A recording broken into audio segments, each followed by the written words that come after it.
Here, Piper, can you scoot that way as much as possible? Oh, we're scooting. Yeah. We're scooting. Perfect. Thank you. She in now? Yep, we're good. Cool. She got her mic? Blair, push that mic up, would you? Yes. Am I in? Nope, you're out. Organized. You're out of here. Mic checks. Check. Alright. Check. Where's Pipe? Piper, She's checking. can't hear you. Is that thing, there's a little on and off switch, make sure it's pushed up. Let me see it. Mm-hmm. Yeah, it's up. All right, give it a check. Go ahead. Check. Again. Check. All right, gotta pump it up because the man's kind of forgot.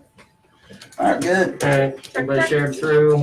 Everybody watching. Are we doing our usual segments prior to the interview? Yeah, I was just gonna talk about the labyrinth thing. I think it's Have you cool. done one of Local those? one. I And we're walked it. going. I want to go. That's what we're doing. I'm gonna talk about it. Sorry. I Give it away. did Give it. it away. I'm too excited. I did it already. What? You did it? Labyrinth, yeah. Lori Griffith Don't wrote a tell story. us on it. anything. Don't listen. Want to hear it? Here's Don't good. tell us anything. It's not a big deal. You just walk around this thing and take. Well, Dad, we're gonna- Heidi joined. Hi, Heidi. Hi, Miss You, Mitchell. you, I'm sure you did. Blair McKnight joined. Oh crap! I need to join. I always forget. And Travis Hood is not joining. Okay. I'm on Wi-Fi. Is one you found? Is it This is- up? I'm always late on this. I can't think of where it is. One. Live. Oh crap! I need to join. I like this one, David. Share. It's Dr. Marigold. Right post. Post.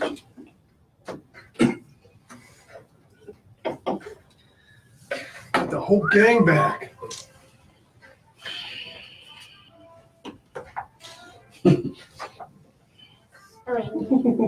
Who's that? Oh no.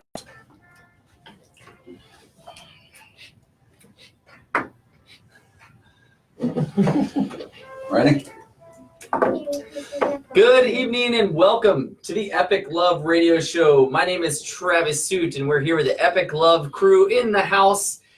Another journey through space and time. I've got some crazy reverb going on in my head. I think I hit the bass button. It's sounding like really thumpy. Sounds good though. And on my left over here, we got the one and only Joe Mitchell, Mr. Pepper Joe. Go Mitchell. Give him a round of applause. Hey, on my right, Mrs. Liz Merson, ladies and gentlemen. And on her right, the one and only Blair McKnight. And then on the far right, in the yellow corner, wearing the purple and pink and turquoise mask and the Less Mondays and More Summer shirt, we've got Piper. Unstructables. And off camera here, in the blue corner. Thank you for the T-Lixer, Mr. David Allen, ladies and gentlemen. Right. And the one and only, our wonderful Mr. Chad. How do you do? We're doing good. So here we are. Thank you to our supporting sponsors, the Piper's Angels Foundation, T-Lixer Kombucha, Endless Summer Rum, and Peter Marcus Coaching. So give a big shout out. Ooh, that was crisp. That was Got a little crisp. on you there, Liz. That was so- Uh-oh. Hey, watch where you spray your T-Lixer. I saw him on Sunday. Peter Marcus. Oh yeah, Peter. At my coffee shop. Yeah. Oh, very nice. Hmm. Yeah, Peter has been instrumental in helping in so many ways with the Piper's Angels Foundation and Crossing for a Cure. We've got 8 live viewers. Unbelievable. Jenny Ferguson, hi from Mom and Aunt Bobby. Oh, that's nice. Grandma. Mr. Tom Horton has joined us. All right, Heidi K. So many folks out there. Thank you for tuning in, and we appreciate everybody watching. We were not on the show last week. We were over in Sanibel Island with the family, Force Family Fun. Force, yeah. It is the true definition. But it was a good trip. We got to spend some time with the family, but unfortunately, for Liz's first trip with the family over to Sanibel. This is like the 40th year we've gone to Sanibel Island. It's a bad first impression. It wasn't the best first impression, and I'll tell you why. Because of these freshwater discharges from Lake Okeechobee and this issue with the river systems and the runoff and everything, there was some very brown, ale-looking colored water that was kind of stinky. Ooh. So that wasn't that nice.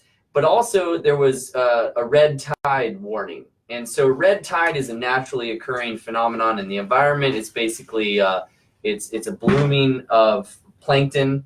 It's a dinoflagellate that it's interesting because they themselves, these little dinoflagellates, they're two-tailed dinoflagellates. I like that it says dino. Yeah, right? They don't actually cause any harm to anything, but when they are eaten or they die, and when there's blooms of them during the summertime, they emit a neurotoxin. That's right.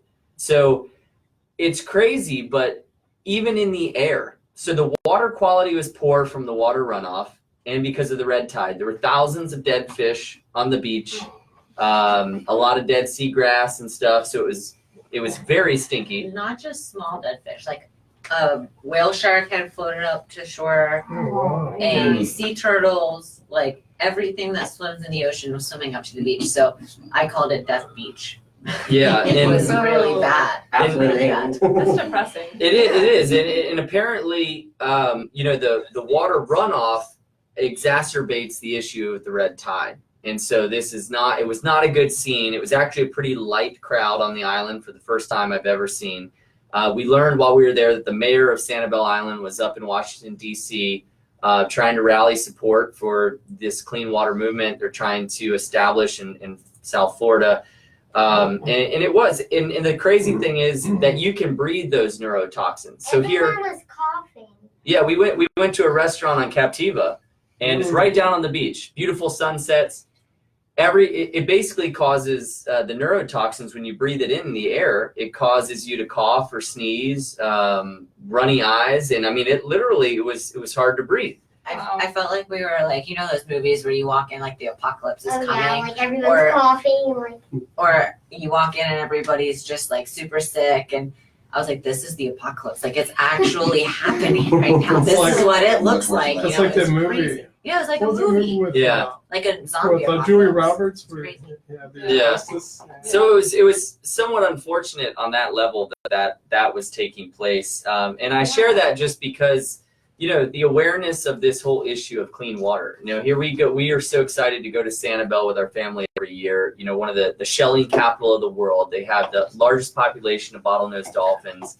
It's great for Piper to spend time in that salty environment, but not if the water's not clean. No, absolutely. And with Piper's Angels Foundation, our entire salt supply program is based on saltwater activities. And if we can't get people in the water because the water's not healthy enough, then that's going to be an issue.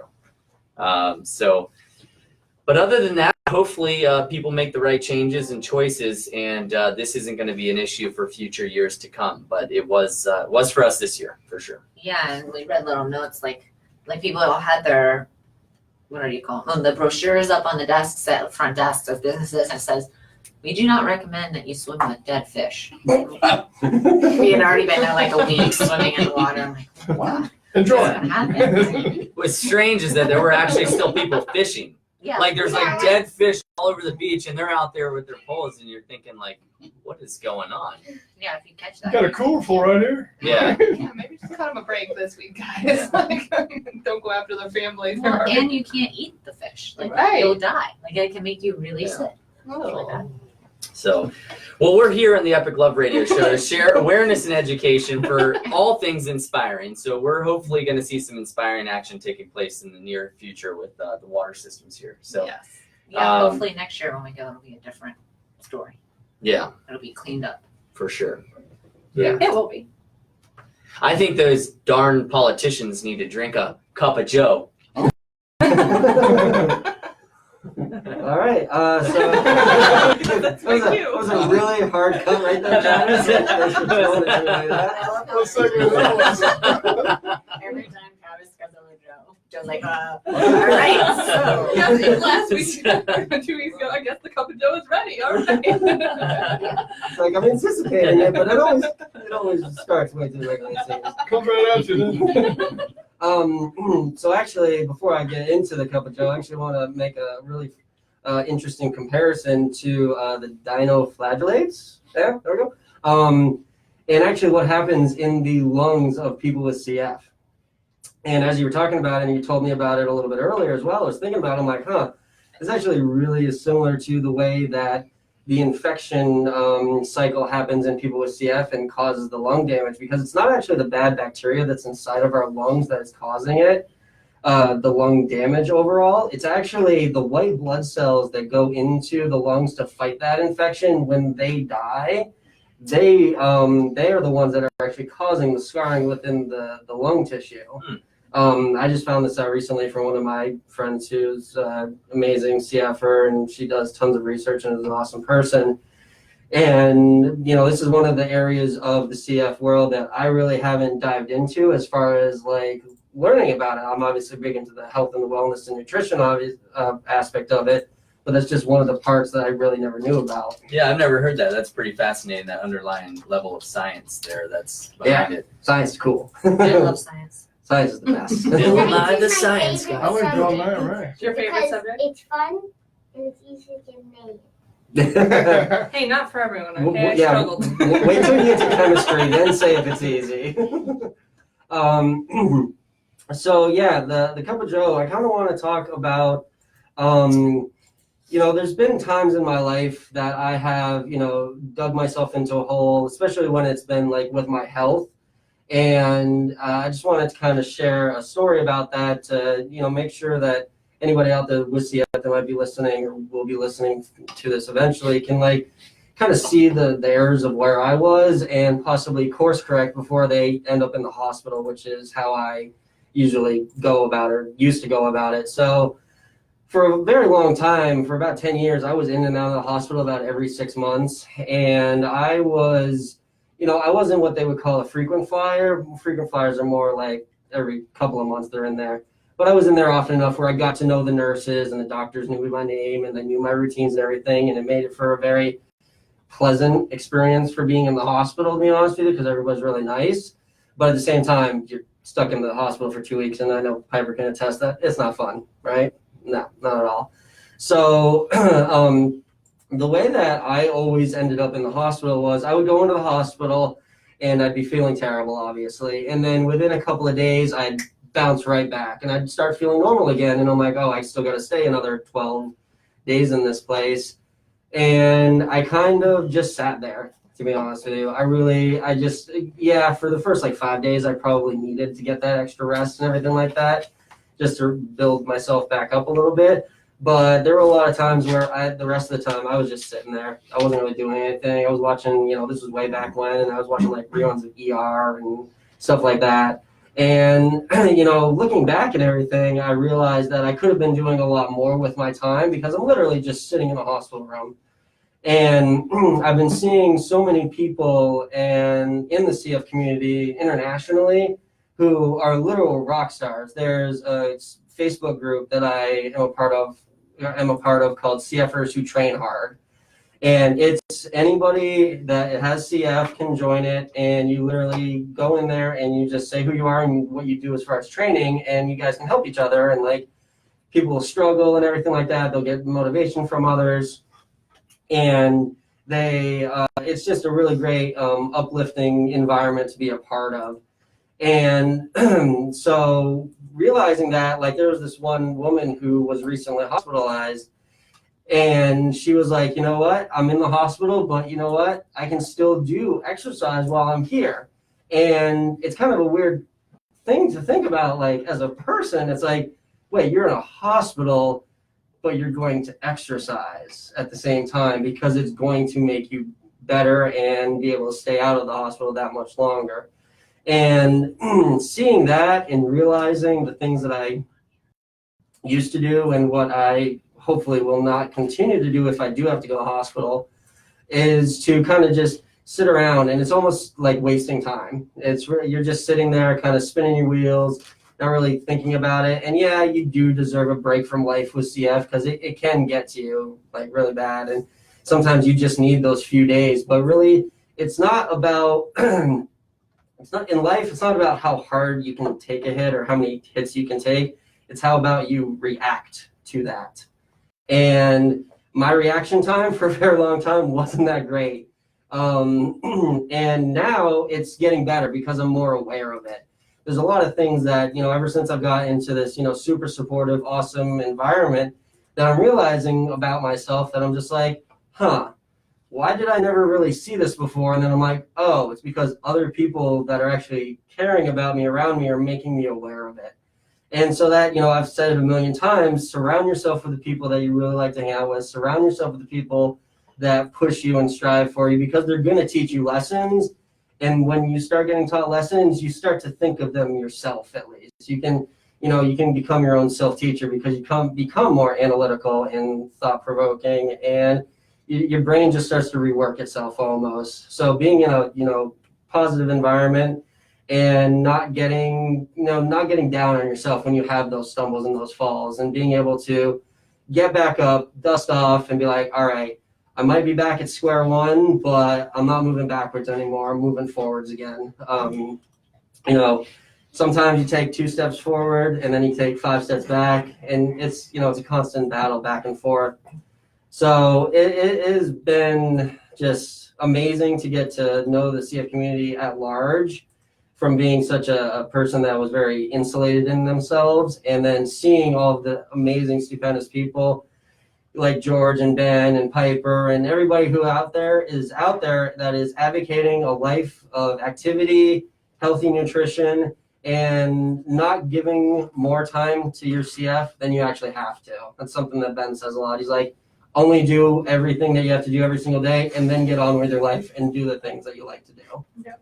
Yeah. So, but yeah, it's been a crazy couple of weeks, but gonna see what Blair's been doing.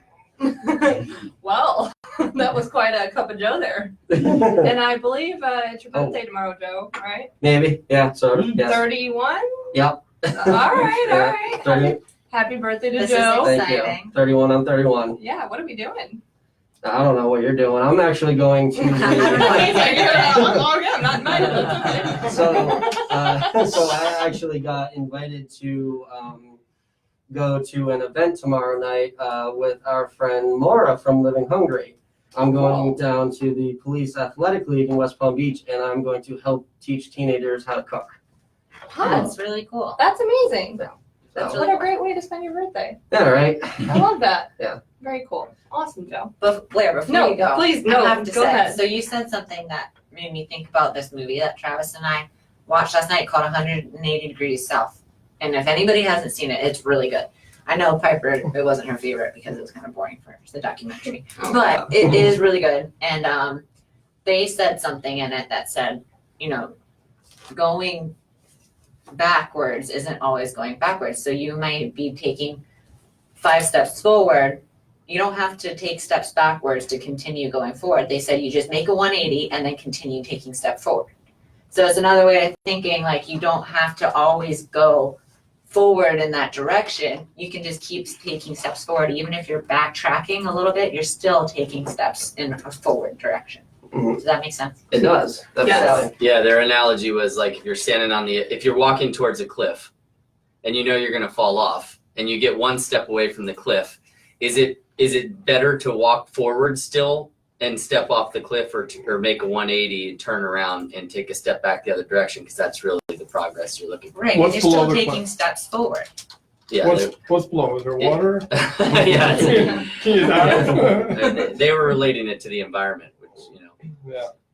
That makes But I like thinking of it like that. Just because you're going in, the same, or you're going back to an area that you've already been in, doesn't mean that you're taking more steps. Yeah. I like That's a that a much lot. more optimistic Yeah. look at it. Definitely. Yeah. I like that too. Thank you for sharing that, Liz. Yeah, thank you for sharing. New that. That's perspective. awesome. New perspective. Buffalo they'll follow the leader off the cliff. So don't be a buffalo. Yeah, don't be a buffalo. Don't follow your Do lead not buffalo off the fall cliff. off Yes. the cliff. Don't be part of the herd. Yes. Be your own buffalo. Yeah, be your own buffalo. Be the leader. Pick your leaders wisely. BYOB, be your own buffalo. Be your own buffalo. Anyways, cutting over to Blair. Change the subject, I'll be please. quiet now. Over here. Okay, so we have a really awesome guest today, guests plural actually, and they are the CF Travelers, the Benz family. So we've got Holly, who's the mom, Bob, who is the dad, and then Maggie Faye, she is their daughter and a CF warrior, and then she also has a little sister by the name of Ellie. So they experienced some hardships about a year ago, and Bob was laid off from his job. And they decided, instead of struggling and worrying and taking the negative approach to things, they picked up everything that they had, sold their house, bought an RV, and started traveling full-time across the country as a family. And along the way, they're raising money, they're bringing awareness to cystic fibrosis. Maggie shares videos of, the things that she does on the road to deal with her CF. So, I mean, they're pretty amazing people, and just to have the courage to do something like this. So I think we're going to go ahead and bring them on the line right now. Hello. Hi, is this Holly? We'll go ahead and tell you that we are in Yellowstone. Hopefully you can hear us. We can hear you. Yeah, wow.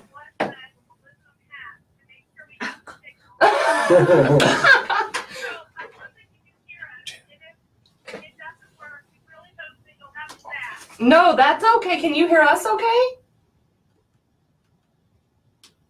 Kind of? Hello? No? Hello? Uh-oh. Do we... Oh my gosh, we don't hear you. Oh no, do you hear me now?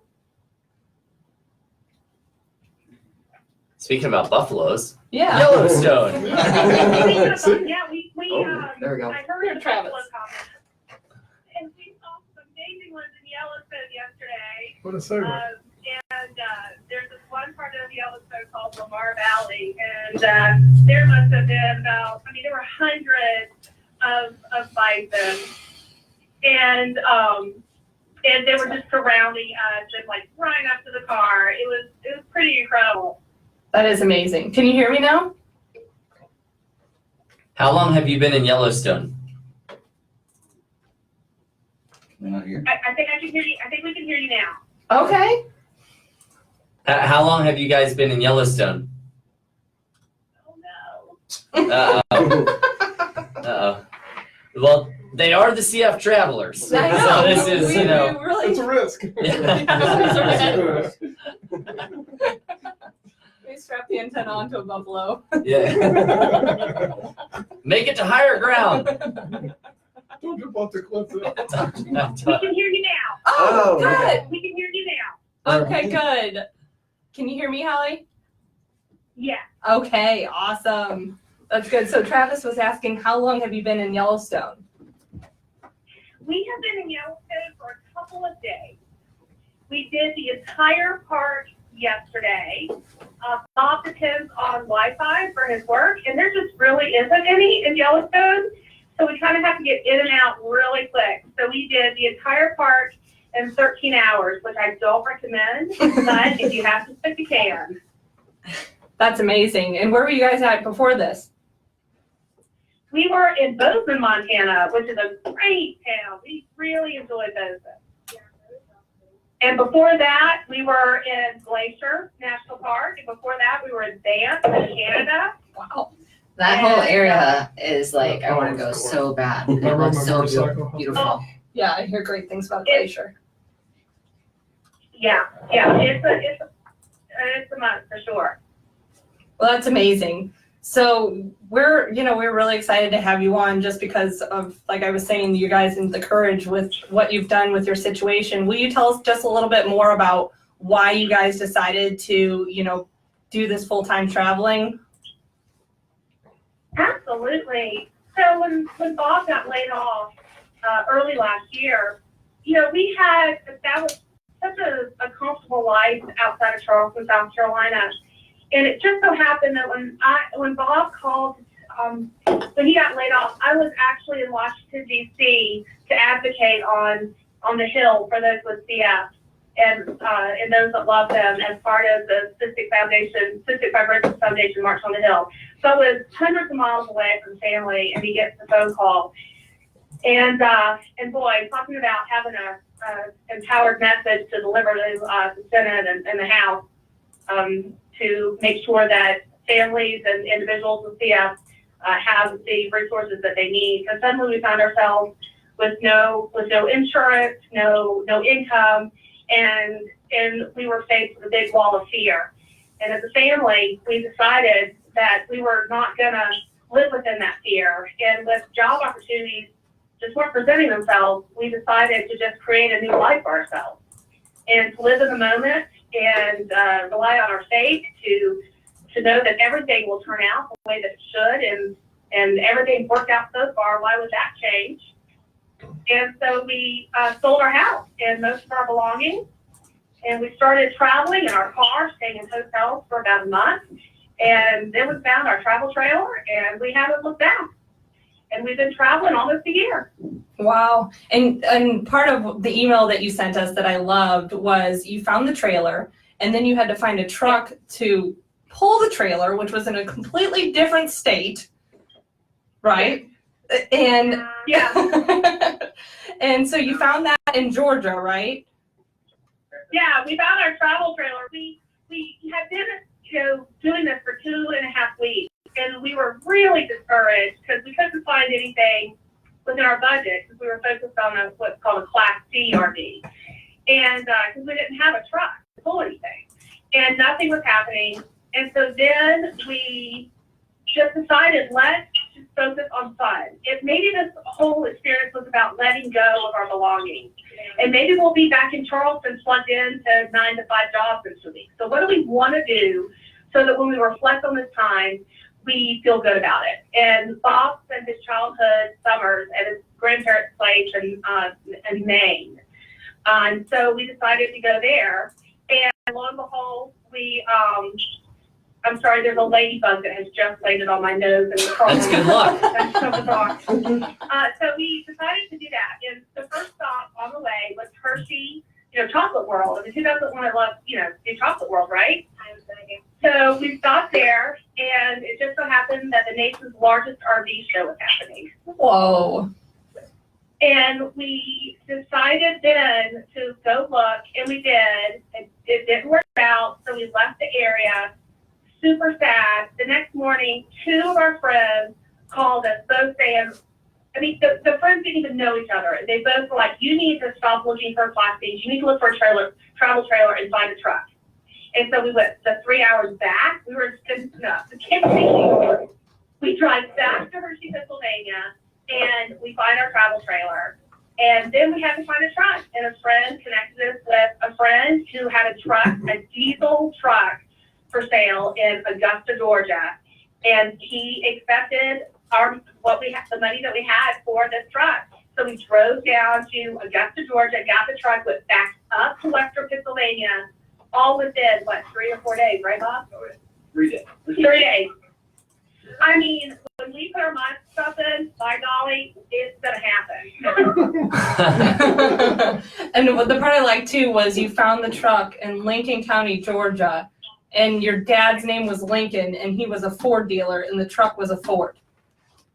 Absolutely. I mean, because I didn't know, we needed to find what was going to be right for the travel trailer. And so my dad died when I was 16, and so I was just like, Dad, please guide us to find the right vehicle that we need. And yes, he was a Ford dealer, and his name was Lincoln. And we found it in Lincoln County, Georgia, and it was a Ford, and it's been the perfect truck. Yeah. I'm never a truck guy, and so when I get into this RV world, it's great. All these truck guys are just all, oh yeah, you did the right thing. Yes, it's great.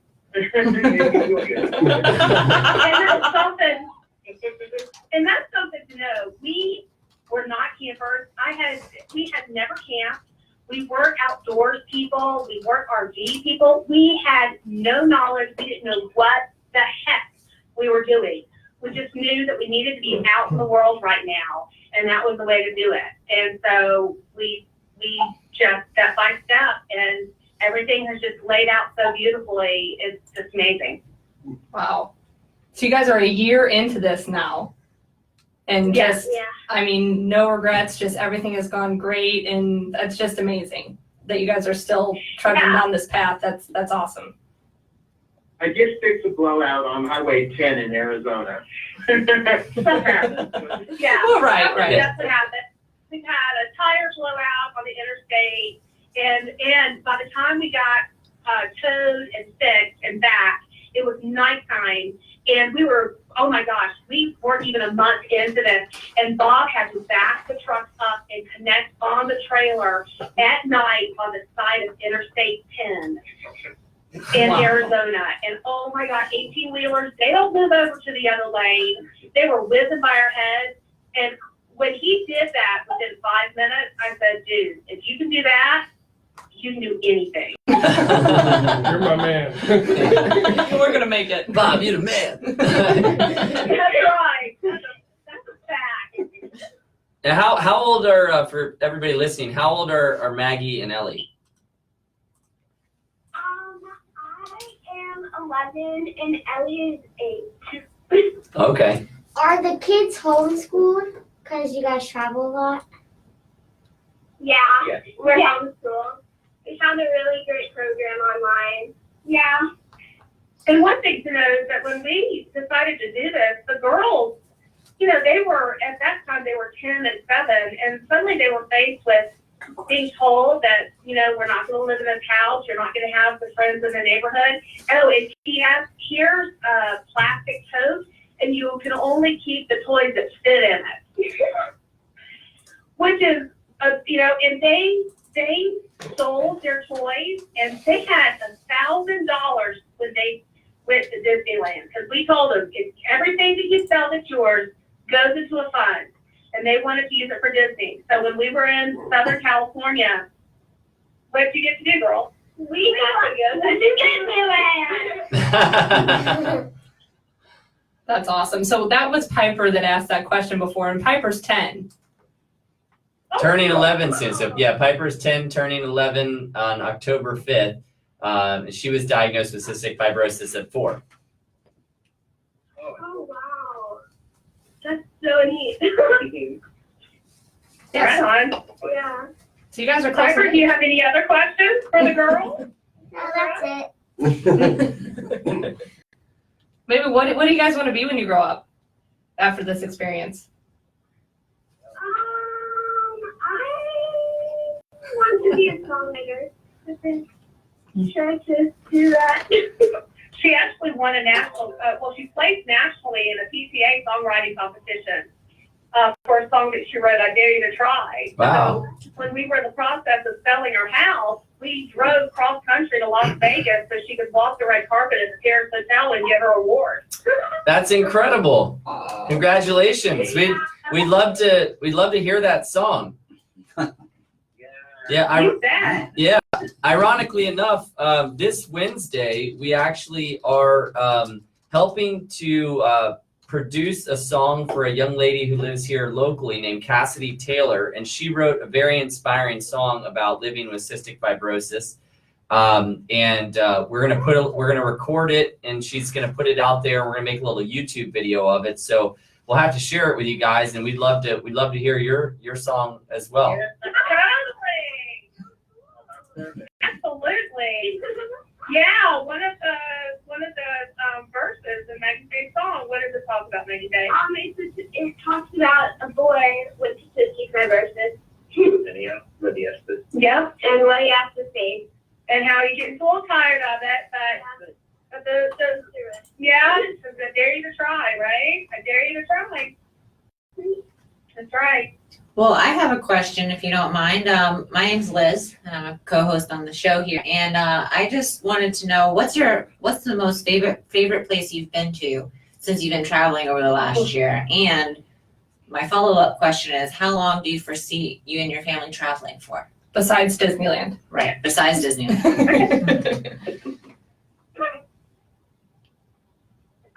Has been, I think actually this place, Yellowstone. It's just so diverse, and I just love all the different landscapes. Yeah. Ellie, how about you? Well, my favorite place is probably Banff in Canada. And Yeah. why Banff? Huh?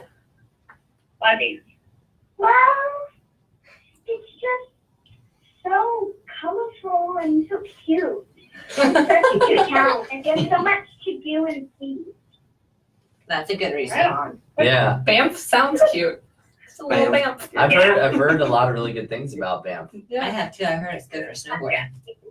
Yeah, it's funny, this family seems to like the towns with bees in it. We like Banff, we like Bozeman, and we like a little town called Bandon in Oregon, on the coast of Oregon. You got to go to We Bend, really like Oregon. Have you been to Bend? Not yet. Yeah, we need to go to Banff because we like bees. Well, if you like Banff, I'm sure you like Bend. Bend's awesome. Yeah. Oh, Yeah. And one thing I love doing is I love hunting for records. It's funny because in storage back in South Carolina, I had to put my record player away in storage. But you know, one day we are going to settle down, and we don't know when that is yet.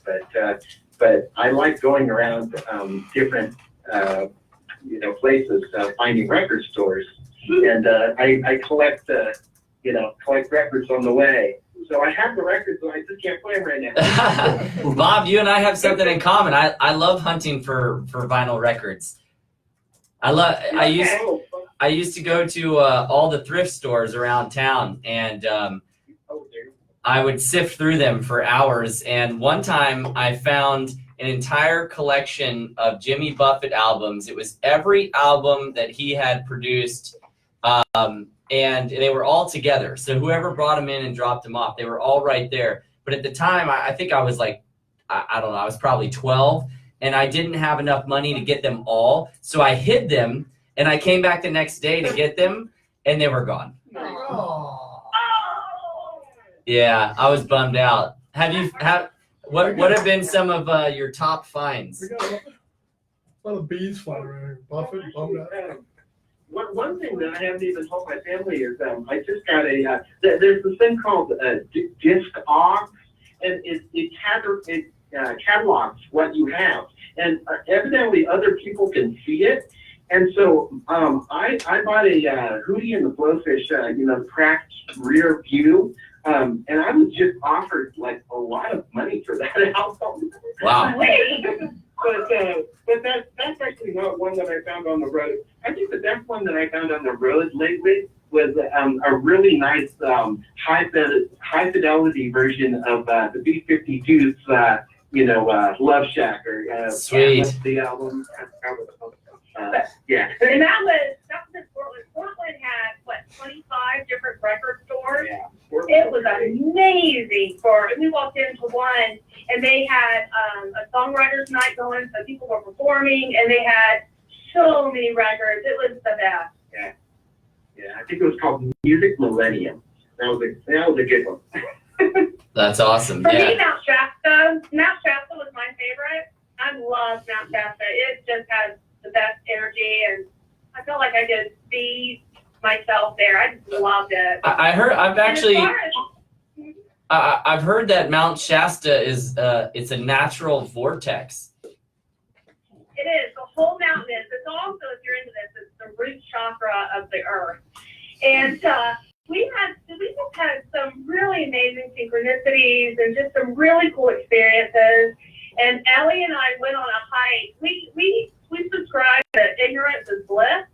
And, we're new to this hiking thing. And so Ellie and I decided we'd drive as far as we could up Mount Shasta. And then we'd hike to this place called Panther Meadows. So we did.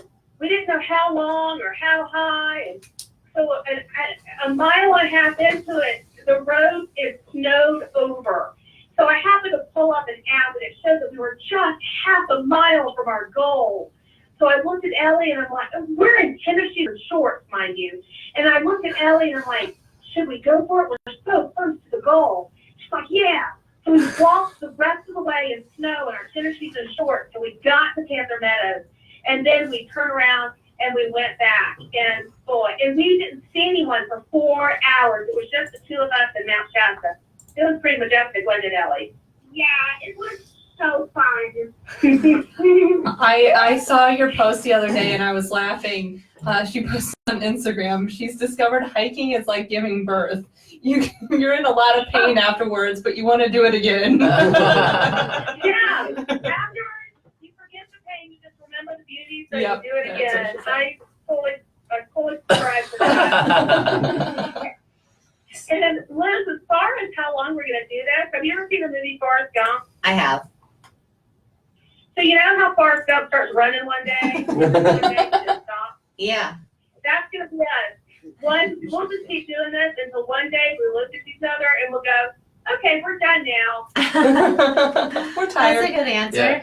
So what have some of your biggest challenges been though over the last year? I mean, I'm sure, you know, Maggie being a CF warrior has the challenges you face with that, but I mean, overall, I mean, you've been doing it a year now. I'm sure the benefits outweigh the negatives, but can you tell us a little bit about some of those challenges you've run into? Yeah. Hey. Yeah. Yeah. So we are in a 25-foot travel trailer. The girls have bunk beds, but space, space is an issue. We have to use the shower as a closet, so we're dependent on wherever we are for showers. And I do miss our nice bathroom, and I look forward to the day where I can take a shower without flip-flops. I think that's the biggest thing. Bob, you're probably looking forward to the day when you don't have to hook up a hose and dump soup everywhere, right? Yeah, I'm sure that Yeah, you won't miss that that's part. not the beauty of it, that's for sure. Yeah. But, oh gosh, go away for a second, Richie. I think also, navigating the healthcare and ensuring that Maggie Faye does continue to get the medicine that she needs. I think that's one of the things that we could have easily have allowed to continue to scare us and keep us from doing this. And so navigating that and just ensuring that we continue to get the medicine that she needs. We were very fortunate that she was participating in a clinical trial for Orkambi. She had been in it for a year and a half, 2 years. When we started this, when we started it a year and a half, we were very fortunate that she was getting her Orkambi through that clinical trial. And then when that clinical trial ended in July, we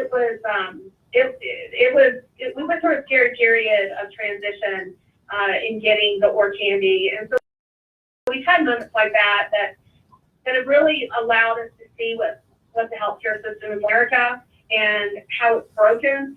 And we know that everything happens for a reason. And we've always had incredibly great private insurance. I mean, I worked for Genentech to make Palmazine for 7 years. And then we're faced with Medicaid and having that experience, which is something I did not think we would ever have to do. And we've now been exposed to that and what that means. And I can't help but think that we've gone through this experience so that we have an understanding and we can help advocate for the change of the system and help advocate for others who need to navigate the system. Well, thank you for sharing that. I'm sure, like you said, I mean, it's almost like you don't know really what the healthcare system's like until you really have to play it. And, Yeah. people like you that are educating other people what it's like, what Medicaid is like when you have to face that. And it's, I'm sure, helpful to a lot of people out there. Yeah, and a big, big part of helping us to navigate that was Compass Group through the Cystic Fibrosis Foundation. They did 3-way calls with us with this Medicaid to help us understand and to help us get the answers and the approval that we needed. And because it's like a different language, it's just incredibly challenging for someone who's unfamiliar with it and frustrating and scary because you want to make sure that you're getting what your child needs. And without, and there's one particular guy with conference group named Aaron, and he was the man, and he helped us. And he's helping us again with the reapplication. Because while Bob has been fortunate since we've been traveling to get a job that allows us, to have income, it doesn't come with benefits. And so we're going through the process again with Medicaid. And once again, the conference group has been invaluable in helping us navigate the system because it's not set up to help you. It's set up for you not to get coverage. Yeah. How about that? If you're missing something, they don't let you know you're missing something. It was by the grace of God that I called them to check on our application, and they said, "Oh, you're missing this, and if you don't have it to us by, the date was July 20th, which was 5 days away at that point, then you're going to get declined." And they weren't going to let us know that. Yeah. So any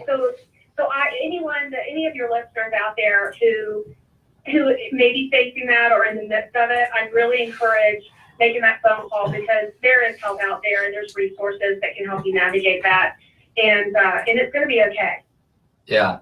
It's interesting you mentioned Aaron because I just had a great conversation with him last week because for the Compass advisors through the Piper's Angels Foundation, whenever they have a patient that is in need of urgent financial support, they've added us to their reference guide so they can refer them to our organization so we can help them whenever there's a challenge that's come up. And it's amazing because you never know how somebody's going to be affected. Like we through the Compass program, we just had a family that was referred to us from Kansas because there was a big storm and they lost power. And they just couldn't afford to pay for a hotel room for multiple nights in a row. And so we were able to help them out there. But it's great to see so many people in the CF community rallying and the advocates and everybody coming together in such a powerful way. It's a good time. Absolutely. Absolutely. So I had a question for you. We're getting short on time here, but I know you mentioned it. I was curious. When I was reading your story and I checked out your website as far as the labyrinths go. I saw that you mentioned, that you thought that labyrinths could have a healing effect or a benefit for people with cystic fibrosis and others. If you could quickly kind of give us the rundown on your skill set with labyrinths and how that came about, kind of out of this spiritual awakening in your life and that whole path and journey. Yeah, absolutely. So I walked my first labyrinth in 1997, way before I knew my husband, and it had a really spectacular and life-transforming experience with that. But then life happens, as it does, and it wasn't until we moved from San Francisco to Charleston, I was so physically and just spiritually and emotionally broken. And we moved to Charleston, and I rediscovered the labyrinth. And for those that aren't familiar with them, a short brief of what a labyrinth is. You hear of mazes. Mazes are dead ends and twists and turns, and in a maze you get lost and confused and frustrated. But a labyrinth, you enter in the same path that takes you to the center, takes you out. So in a maze you lose yourself, in a labyrinth you find yourself. Gotcha. And because of the way the labyrinth works, it occupies that part of your brain that worries and is so busy thinking. That part of your brain is focused on where you're going. So it occupies that. So it allows your mind to be quiet. So that when you get in the center, you can have that moment of clarity with your higher power or to problem solve. And it really helps to bring that peace. And many hospitals, I built the one at the Medical University of South Carolina. You usually typically find labyrinths with hospitals, churches, hospice, a lot of cancer centers, because walking a labyrinth can really help you manage those emotions of anxiety and depression that are so prevalent within the cystic fibrosis community. It's been talked about, it's been discussed. There's now mental health professionals that are part of the care team. And Labrador can help that because of the way that they work when you walk them and the way that it quiets your mind and it calms your being. And it gives you the opportunity to have that clarity and that peace. And to release, that's the big thing. When you are walking into a labyrinth, there's no right or wrong way to walk a labyrinth. But when you're walking into that labyrinth, it is the perfect time to release any thought or feeling that does not serve you. And so you're given permission to let go of your worry, of your pain, of your anxiety, all of those thoughts and feelings. And I've seen it work with our family. I built a permanent labyrinth in the backyard. All of us have benefited from it. And it's a passion of mine. I would love to see every person that's admitted into the hospital for a tune-up to be given a finger labyrinth that they can trade if they can't get out to a labyrinth. Yeah. If the hospital doesn't have a labyrinth, have a finger labyrinth to trade. Well- I hand paint labyrinths on 6-foot yoga mats so you can have them in your home to incorporate into your daily prayer meditation practice. I make finger labyrinths. I can build big permanent labyrinths. I can take canvas labyrinths. So if anyone that's listening is interested in learning more, just reach out to us through the CF Travelers, and I will follow up with you and point you. I have an Etsy shop called It's a Labyrinth, and that's where you can purchase my personal labyrinth that you can incorporate. And I mean, I am not anti-medication. There's a time and place for that. I certainly was on it after Maggie Day was born because I suffered tremendously from depression.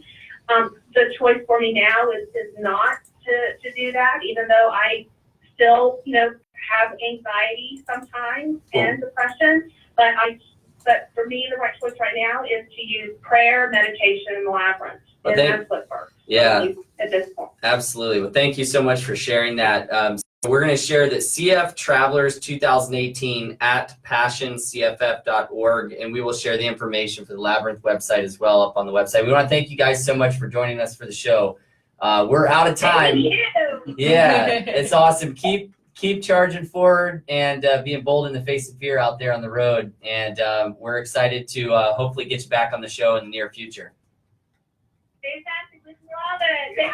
Thank you. Thank you. All right. Well, thanks everybody for tuning in and watching another episode of the Epic Love Radio Show.